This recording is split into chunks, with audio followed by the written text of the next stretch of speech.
Hello everyone, नमस्कार। मैं हूं सराज। प्रॉपर्टी टॉक में आप लोगों का स्वागत है।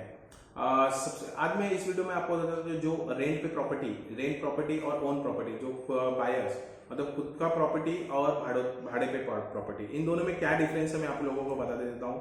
तो जो लोग सबसे पहले तो मैं तो आपको पहले बताऊं, इस वीडियो को लाइक करिए, शेयर करिए, सब्सक्राइब कर बेल आइकन प्रेस करिए, क्योंकि मेरे 70% लोग वीडियो देखते हैं पर उसको सब्सक्राइब नहीं करते। तो प्लीज सब्सक्राइब करिए और बेल आइकन भी प्रेस कर दीजिए, जितना भी नोटिफिकेशन रहेगा आपको अपडेटेड मिलते रहे। तो चलिए शुरू करते हैं। तो मैं आपको सबसे पहले आपको रेंट के बारे में बताता हूँ। जो रेंट प्रॉपर्टी है, जो रेंट प्रॉपर्टी करते हैं, मतलब जो रेंट पे रहते हैं लोग, तो उसके लिए बहुत सारे बेनिफिट और एडवांटेज है। तो सबसे पहले आपका कैसे लोकेशन आप कहीं पे भी चेंज कर सकते हैं। जो रेंट पे रहते हैं, हर साल आपको ये थाना में रहे तो मुंबई में जा सकते हैं, नेक्स्ट ईयर में तीसरे साल में आप पुणे जा सकते हैं। तो लोकेशन आपको बेनिफिट हो जाता है, लोकेशन फ्लेक्सिबिलिटी हो जाता है, आप कहीं पे भी चेंज कर सकते हैं लोकेशन। तो सबसे अच्छी बात है। सेकंड जो है, आपको रेंट देना है, ईएमआई तो देना नहीं है, आपको रेंट भरना है। सिर्फ रेंट जितना है उतना आपको रेंट देना है ओनर को। तो जो है आपका रेंट है उसके ऊपर तो इंटरेस्ट तो लगेगा नहीं, क्योंकि जितना रेंट रहेगा आपको उसका आपको ओनर को देना है रेंट, जो कुछ भी रहेगा। तो वो सेकंड थिंग आपको बेनिफिट मिल गया आपको, क्योंकि इंटरेस्ट से आपको फ्री है, आप इंटरेस्ट से, तो वो एक बेनिफिट है। तीसरा जो है, आपको हर महीने आपको मेंटेनेंस देने की जरूरत नहीं है। जो क्या मेंटेनेंस रहेगा ओनर भरेंगे जो है मेंटेनेंस का। तो तीसरी बात ये हो गया मेंटेनेंस का, आपको फ्री मेंटेनेंस का हो गया। चौथी बात यह है कि आपको प्रॉपर्टी टैक्स, हर साल आपको प्रॉपर्टी टैक्स भरने की जरूरत, तो वो भी फ्री आ गया आपको, प्रॉपर्टी टैक्स भी फ्री आ गया आपको। वो जो प्रॉपर्टी टैक्स रहेगा सब ओनर भरेंगे, तो वो आ गया आपका।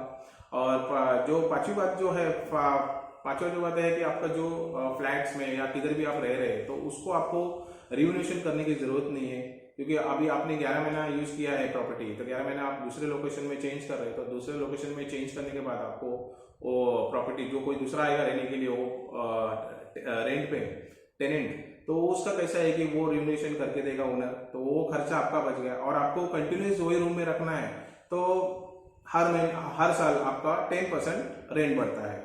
तो 10% हर साल बढ़ेगा, क्योंकि आपको कंटिन्यूस रहना है वही प्रॉपर्टी में, जो वही फ्लैट में रहना है। तो हर साल आपको उसमें 10% आपका ओनर को रेंट देना पड़ता है। जितना रेंट रहेगा उसको प्लस उसके ऊपर 10% रहेगा आपका हर साल पे। तो वो एक बेनिफिट है।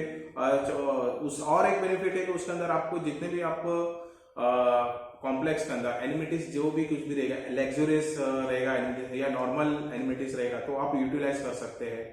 तो उसमें वो एक आपको बेनिफिट मिल गया। आपको जितना भी बेनिफिट है वो चीज आपको बेनिफिट मिल गया, मतलब club house, gym, indoor game, swimming pools, garden, kids play area, ये सब है बच्चों के लिए, वो सब बेनिफिट हो गया आपको।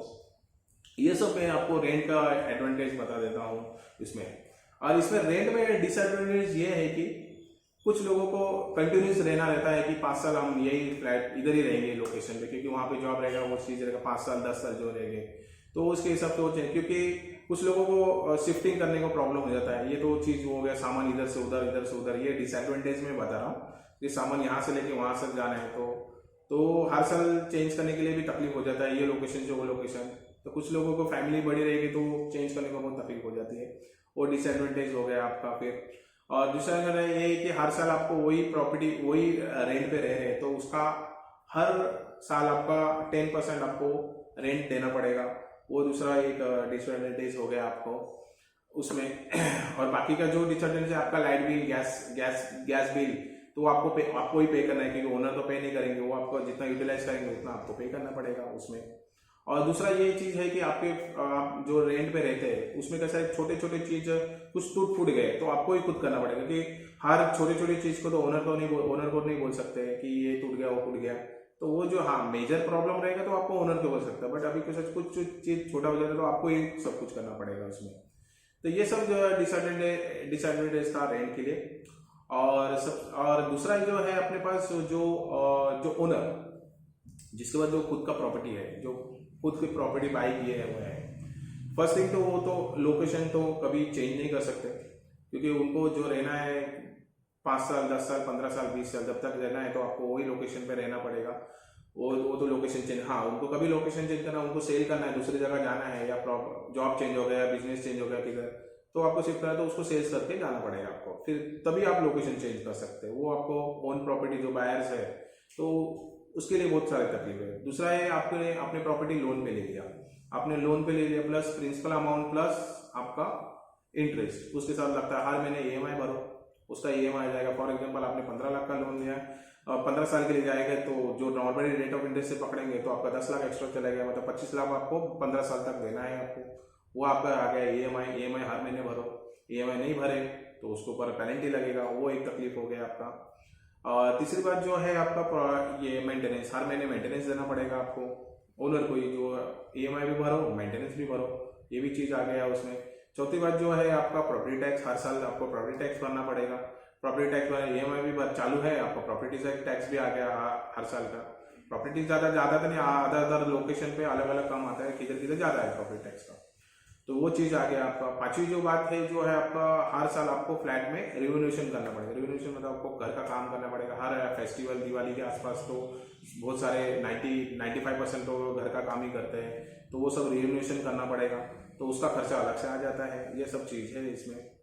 और जो ओन प्रॉपर्टी है, अभी ओन प्रॉपर्टी है, जो ओन प्रॉपर्टी है अभी 10 साल तक वही प्रॉपर्टी पे रहना है, तो एनिमिटीज जो है, एनिमिटीज यूज करते करते कंटाल भी आता है, कोई बाद में तो वो एनिमिटीज देखने भी नहीं जाते हैं।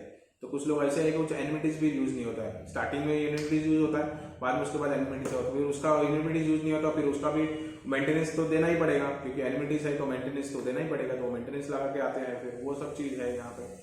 तो ये सब चीज डिसएडवांटेज अपने जो ओन प्रॉपर्टी है उसके लिए है। और एडवांटेज ये है कि जो प्रॉपर्टी बाय करते हैं, मैं एडवांटेज जो ओन प्रॉपर्टी लेते हैं, तो सबसे पहले तो मैं आपको कहते हैं कि एक तो खुद का घर हो जाता है। सबसे पहले खुद का घर हो जाएगा, हाँ चलो खुद का घर हो गया, अपने पास प्रॉपर्टी है, अभी खुद का घर है। तो बहुत सारे लोग बोलते हैं कि अपने यहाँ पे कैसे 95% तो खुद का घर ही चाहिए आपको, तो ये भले वो लोन पे रहे या कैश पे रहे, तो सबसे अच्छी बात है खुद का घर हो जाता आपका। और दूसरी बात ये है कि आपको जो मैं सजेशन दे सकता हूँ कि आप प्रॉपर्टी ले रहे हैं तो आपके पास पेमेंट पड़ा हुआ है, पेमेंट है आपके पास पेमेंट है, तो कम से कम में लोन में जाइए। ऐसा नहीं कि ज़्यादा लोन करिए, कि कम से कम लोन में जाइए, क्योंकि आपको लोन जल्द से जल्द आपको फेड सके, मतलब कंप्लीट रहे, क्योंकि प्रॉपर्टी आपके खुद के नाम पे आ जाएगा। ये चीज़ है आपको कि इंटरेस्ट कम लगे, तो ये कि जिनके पास पेमेंट पड़ा है कैश पेमेंट कर सकते हैं। आपको पेमेंट आप डायरेक्टली कैश पेमेंट करके प्रॉपर्टी के, क्योंकि तो आपका खुद का प्रॉपर्टी हो जाएगा। क्योंकि आप लोन पे लेते हैं तो लोन पे कैसा है कि आपका प्रॉपर्टी बैंक वाले के पास रहता है, तो वो बैंक वाले का प्रॉपर्टी जब आप पूरा पेमेंट क्लियर हो जाएगा तब वो आपको बैंक में आ जाएगा। 15 साल के बाद 15 साल तक आपके EMI भरे, 10 लाख तो एक्स्ट्रा दिया ही दिए, और 15 लाख का भी आपको प्रिंसिपल अमाउंट 15 लाख का 10 लाख अपने बैंक वाले का स्टे, तभी आपको वो प्रॉपर्टी का पेपर मिलता है। तब आप ओन खुद का प्रॉपर्टी जब हो जाता है, एक्चुअली जब बैंक से थ्रू आ जाता है अपने पास प्रॉपर्टी का। तो मैं सजेशन करता हूँ कि लोन कम से कम लीजिए, वो सजेशन है। बाकी तो अगर अदर्स खर्चे होते रहते हैं तो सब चीज रहते हैं। तो मेन तो यही दो मैं चीज डिफरेंस बताना चाहता हूँ, एडवांटेज और डिसएडवांटेज। और इसमें कुछ क्वेरी रहेगा, आप मेरे को क्वेश्चन करना है तो आप मेरे को कमेंट बॉक्स में या मुझे कॉल कर दीजिए, आपको मैं सजेशन दे सकूँ। क्योंकि ये वीडियो थोड़ा लंबा हो गया है, क्योंकि कुछ लोगों को ज़्यादा वीडियो टाइम तक देख नहीं सकते, कि 2 मिनट चाहिए, 2 या 3 मिनट ही वीडियो देख सकते हैं, तो मैं ज़्यादा वीडियो नहीं बना सकता हूँ। इसमें आपको कुछ भी क्वेरी रहेगा या कुछ भी क्वेश्चन रहेगा, मेरे को कमेंट बॉक्स में दे दीजिए, व्हाट्सअप करिए या मुझे कॉल भी कर सकते हैं। तो इस वीडियो को ज़्यादा से ज़्यादा शेयर करिए और सब्सक्राइब करिए। सब्सक्राइब कर जो बेल आइकन है, बेल आइकन प्रेस कर दीजिए, आने वाले वीडियो आपको अपडेटेड मिलते रहेंगे। नमस्कार।